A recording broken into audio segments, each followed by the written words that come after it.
terpercaya. Sinode Gereja Protestan Maluku GPM beri bantuan hewan kurban kepada Masjid Raya Al-Fatah Ambon. Sebuah kios BBM di Ternate, Maluku Utara terbakar. 29 pemain timnas jalani sesi latihan perdana di Jakarta jelang lawan Tiongkok di lapangan Madia, Jakarta.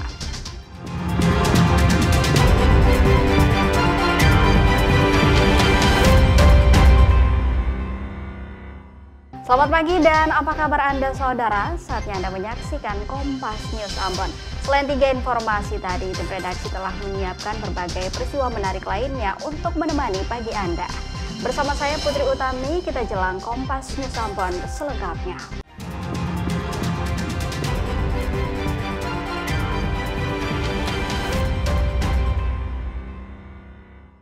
Kita awali Kompas News Ambon pagi ini, saudara, dalam semangat toleransi dan kebersamaan, Sinode Gereja Protestan Maluku atau GPM memberikan bantuan hewan kurban kepada Masjid Raya Al-Fatah Ambon. Langkah ini menjadi simbol kuat dari keharmonisan antar umat beragama di Kota Ambon. Sebagai bentuk kepedulian sosial dan wujud nyata toleransi antar umat beragama, Sinode Gereja Protestan Maluku atau GPM menyerahkan hewan kurban berupa 1 ekor sapi kepada Masjid Raya Al-Fatah Ambon, Selasa 3 Juni 2025. Pemberian hewan kurban yang diterima langsung Kepala Yayasan Masjid Raya Al-Fatah ini mencerminkan komitmen untuk menjaga hubungan baik di tengah keberagaman Kota Ambon, sekaligus memperkuat nilai-nilai kebersamaan dalam kehidupan bermasyarakat agar terus terjalin erat guna menciptakan masyarakat yang damai dan harmonis. Sebagai komitmen dan konsistensi GPM untuk menjaga dan merawat persaudaraan secara berkelanjutan dari waktu ke waktu ke depan, dan karena itu kami berdoa semoga persembahan kami ini bisa diterima dan berkenan untuk bisa dibagikan kepada saudara-saudara kami Muslim yang berhak untuk menerimanya. Kepedulian mereka terhadap orang-orang yang kurang, ya, saudara-saudara Muslim yang lemah itu menjadi perhatian tiap tahun. Mereka itu menyerahkan sapi mereka, ya, untuk ditangani oleh yayasan. Terima kasih apresiasi kita yang sangat tinggi buat Sinode maupun Pak Wali. Itu sangat terima kasih banyak. Dengan adanya kegiatan ini, diharapkan semangat toleransi dan gotong royong semakin kuat, sehingga Kota Ambon tetap menjadi contoh keberagaman yang rukun dan damai. Yahya Lating, Kompas TV, Ambon, Maluku. Sebagai komitmen dalam mendukung perayaan hari-hari besar keagamaan, pemerintah Kota Ambon menyalurkan hewan kurban ke berbagai masjid di Ambon. Sebanyak 45 ekor sapi dan 70 ekor kambing didistribusikan untuk menyemarakan Idul Adha 1446 Hijriah. Pemerintah Kota Ambon menyalurkan ratusan hewan kurban pada Selasa 3 Juni 2025. Hewan kurban ini telah melewati pemeriksaan kesehatan sebelum diserahkan kepada masyarakat melalui masjid-masjid di Kota Ambon. Penyaluran hewan kurban yang setiap tahun dilakukan Pemkot ini merupakan bentuk perhatian dan partisipasi pemerintah dalam mendukung kegiatan keagamaan. Langkah ini juga bertujuan meningkatkan kepedulian sosial, meneladani nilai pengorbanan dan keimanan, serta mempererat hubungan antara pemerintah dan masyarakat, khususnya umat Islam di Ambon. Kita menambah jumlah untuk memastikan bahwa seluruh yang mengajukan proposal itu memperoleh bantuan hewan kurban. Nah, kita berharap ini menjadi momentum untuk membuktikan perhatian pemerintah kota bagi masyarakat. Ya paling tidak kita ikut menyumbangkan hewan kurban untuk nantinya ketika disembelih dia dibagikan kepada mereka yang membutuhkan. Wali Kota Ambon Bodewin Watimena berharap hewan kurban yang disalurkan benar-benar sampai kepada mereka yang membutuhkan, terutama fakir miskin, kaum duafa, dan masyarakat kurang mampu. Kita ke informasi lain, saudara. Kepolisian Resort Seram bagian Timur Maluku bergerak cepat dalam mengungkap kasus pembunuhan terhadap seorang siswi Madrasah Sanawiyah Bulah. Setelah melalui penyelidikan intensif, terduga pelaku yang sempat kabur ke Halmahera akhirnya ditangkap. Polres Serang bagian Timur berhasil mengungkap kasus pembunuhan siswi MTS Pula berusia 15 tahun yang ditemukan meninggal di Sungai Wefufa, Desa Englas, Kecamatan Pula, Kabupaten Serang bagian Timur 21 Mei 2025 lalu. Terduga pelaku berinisial HS berusia 24 tahun yang sempat kabur usai melakukan aksinya diringkus di Weda, Halmahera Tengah, Maluku Utara pada 30 Mei. Menurut Kapolres SBT saat konferensi pers pada Senin 2 Juni 2025, pelaku dan korban awalnya berkenalan lewat media sosial dan bersepakat untuk bertemu. Saat bertemu, pelaku diduga memaksakan kehendaknya kepada korban, namun mendapat penolakan. Hal tersebut memicu kemarahan pelaku yang kemudian melakukan tindakan kekerasan terhadap korban hingga menyebabkan kehilangan nyawa. Setelah kami selidiki, pelaku ini berada di Weda, di Maluku Utara ya. Di Weda, di PT EWIP. Kita tahu keberadaan pelaku, kita selidiki, saya langsung mengutus tim saya, berangkat ke Weda, tangkap, langsung interogasi, dan langsung mengakui. Sebelumnya, remaja yang menjadi korban ini saat itu sempat dinyatakan hilang sejak Sabtu 17 Mei 2025. Namun, kemudian ditemukan oleh warga dalam kondisi meninggal di Sungai Wefufa, Rabu 21 Mei 2025. Jangan kemana-mana saudara, usai jeda kami kembali dengan informasi lain, diantaranya sebuah kios BBM di Ternate, Maluku Utara terbakar.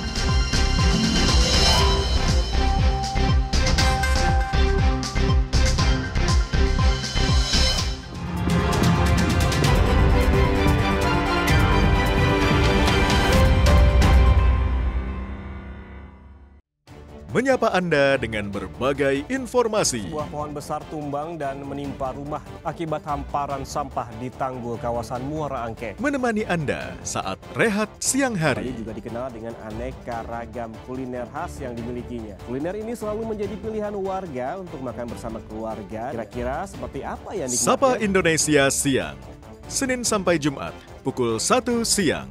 Live di Kompas TV.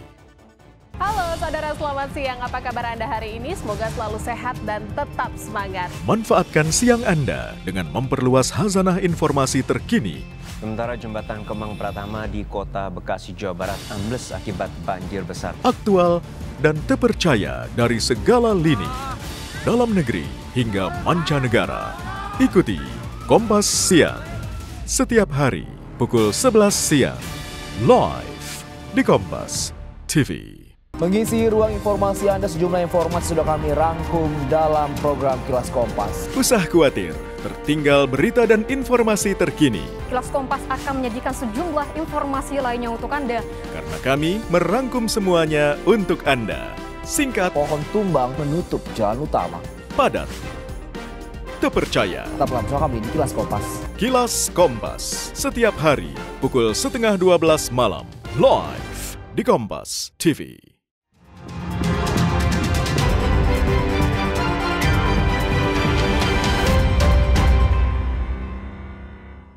Terima kasih saudara, Anda masih bersama kami di Kompas News Ambon. Sebuah kios BBM di Ternate, Maluku Utara terbakar hingga merembet ke bangunan kios dan rumah di sekitarnya.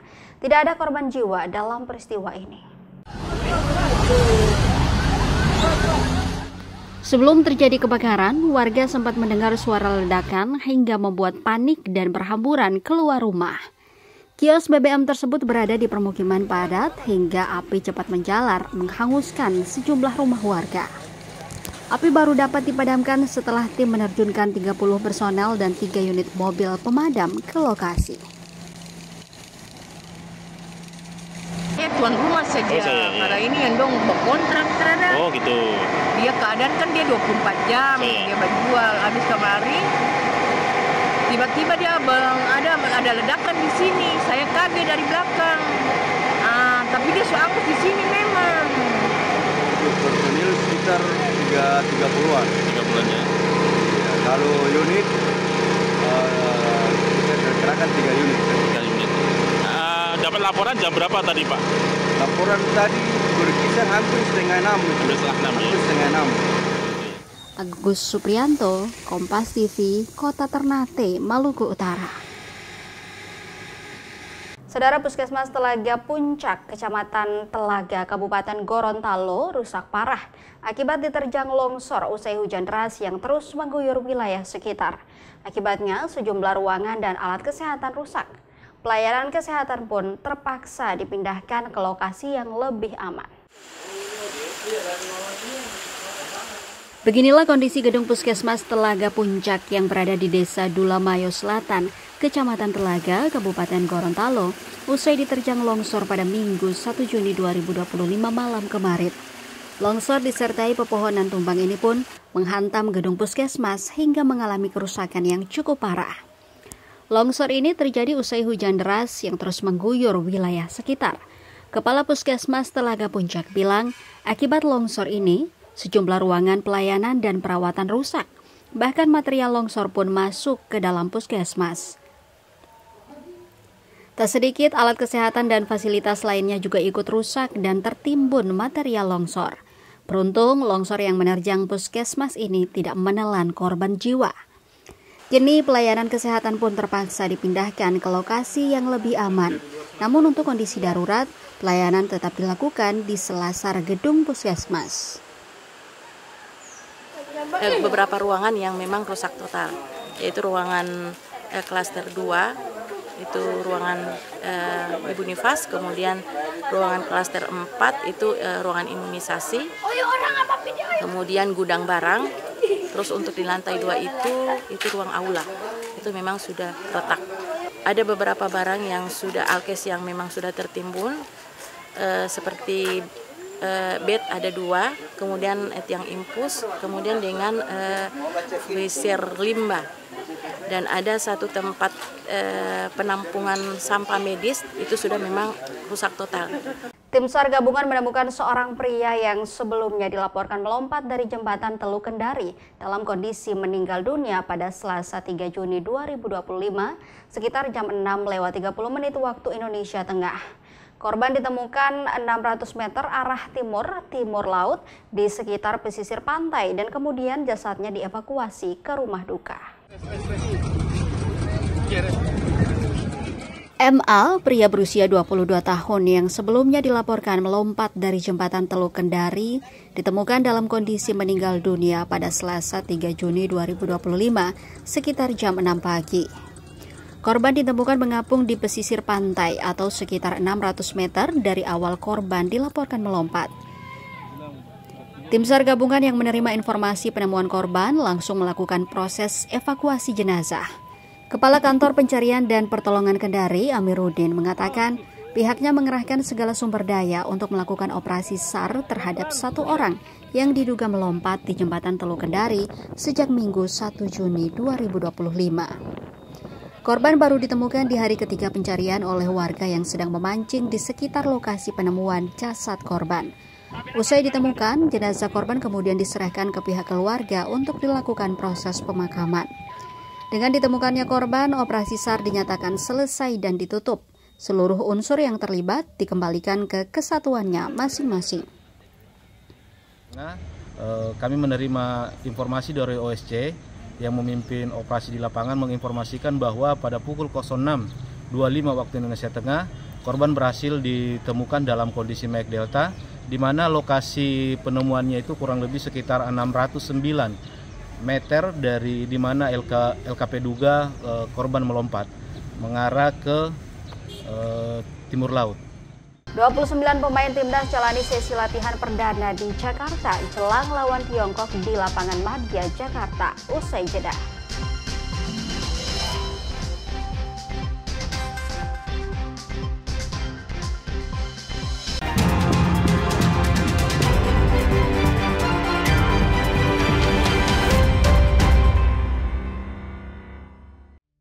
menyapa Anda dengan berbagai informasi. Sebuah pohon besar tumbang dan menimpa rumah akibat hamparan sampah di tanggul kawasan Muara Angke. Menemani Anda saat rehat siang hari. Bali juga dikenal dengan aneka ragam kuliner khas yang dimilikinya. Kuliner ini selalu menjadi pilihan warga untuk makan bersama keluarga. Kira-kira seperti apa yang nikmatnya? Sapa Indonesia Siang, Senin sampai Jumat, pukul 1 siang.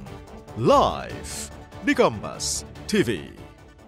Halo saudara, selamat siang. Apa kabar Anda hari ini? Semoga selalu sehat dan tetap semangat. Manfaatkan siang Anda dengan memperluas khazanah informasi terkini. Sementara jembatan Kemang Pratama di Kota Bekasi, Jawa Barat ambles akibat banjir besar. Aktual dan terpercaya dari segala lini. Dalam negeri hingga mancanegara. Ikuti Kompas Siang. Setiap hari pukul 11 siang. Live di Kompas TV. Mengisi ruang informasi Anda, sejumlah informasi sudah kami rangkum dalam program Kilas Kompas. Usah khawatir, tertinggal berita dan informasi terkini. Kilas Kompas akan menyajikan sejumlah informasi lainnya untuk Anda. Karena kami merangkum semuanya untuk Anda. Singkat, pohon tumbang menutup jalan utama. Padat, terpercaya. Tetaplah bersama kami di Kilas Kompas. Kilas Kompas, setiap hari pukul 11:30 malam. Live di Kompas TV.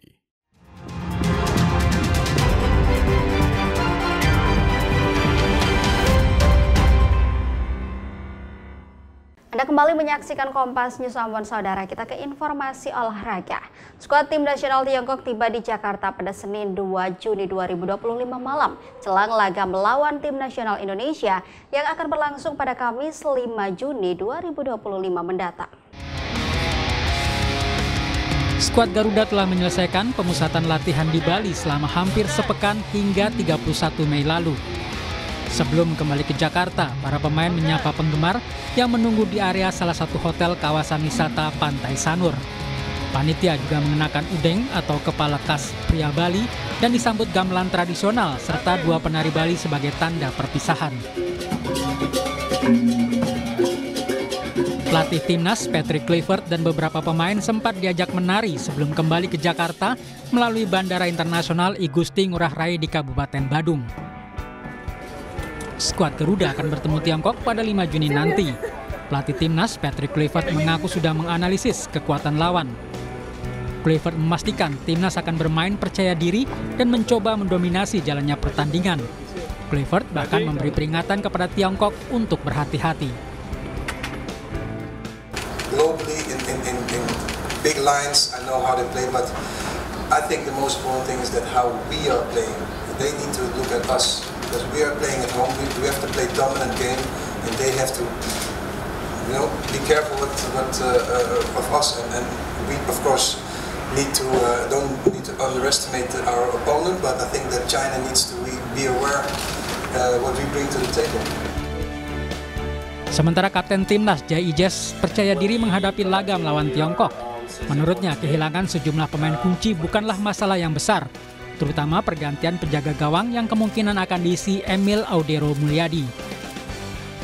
I know Emil a little bit now because he plays in Italy and we had a lot of contact also before he did the neutralization. And so far I've only played with Maarten, so I cannot really say what the real big difference is, but we are very fortunate to have multiple goalkeepers, not only them but also we have other goalkeepers who are really good, so we're really fortunate to have a lot of choices, so it will be a difficult choice for the coach when everybody is here. Laga melawan Tiongkok pada 5 Juni sangat krusial karena kemenangan bisa membuat satu tempat di putaran keempat, sekaligus menjaga asa ke Piala Dunia tahun depan. Tim Liputan Kompas TV.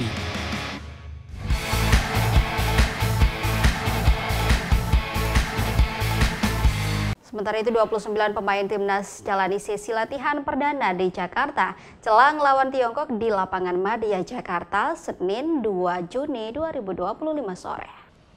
29 pemain mengikuti sesi latihan perdana timnas di Jakarta Senin sore, termasuk satu pemain yang tak mengikuti pemusatan latihan di Bali dan menyusul ke Jakarta, Kevin Dix. Sementara Martin Pas yang dijadwalkan tiba pada Senin belum terlihat di lapangan. Latihan diawali dengan sesi pemanasan dan fisik sebelum menuju menu latihan taktik. Penjaga gawang Emil Audero yang kemungkinan besar mengisi tempat Martin Pas di 11 pertama bilang tim dalam kondisi siap. Mantan penjaga gawang Juventus ini juga tidak gugup meski akan melakoni debut di Stadion Utama Gelora Bung Karno, Jakarta.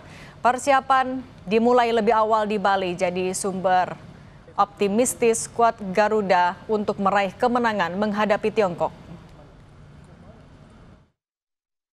I'm not nervous because it's football, it's joy. So I'm preparing the match as I always did. So I'm focused on the training and all my teammates we're doing a really good training session. So of course we're gonna give our 100%. So I think I'm not saying nothing, but I'm positive. Kebersamaan dan keakraban para pemain timnas saat latihan di Stadion Madia dipuji Ketua Umum PSSI Erick Thohir. Erick menyebut pemusatan latihan selama 6 hari di Bali menjadi salah satu alasan terciptanya kebersamaan antar pemain. Sebelumnya, pemain hanya berkumpul 1-2 hari sebelum pertandingan. Kita punya cukup waktu lah untuk tim ini bisa lebih bersama. Dan mereka mulai juga recovery karena kan habis season panjang kan mayoritas dari mereka. Jadi ya saya lihat juga chemistry-nya juga mulai terbangun. Ya nanti kita lihat hasilnya. Bisa lihat juga auranya. Ya saya belum pernah melihat aura kebersamaan seperti ini karena selama ini kan mereka kumpul sehari 2 hari main dan banyak juga para pemain-pemain yang baru datang juga ya perlu waktu lah memang. Saudara, informasi tadi sekaligus mengakhiri perjumpaan kita dalam Kompas News Ambon edisi hari ini. Saya Putri Utami mewakili seluruh kru yang bertugas mengucapkan terima kasih atas kebersamaan Anda. Selamat pagi dan sampai jumpa.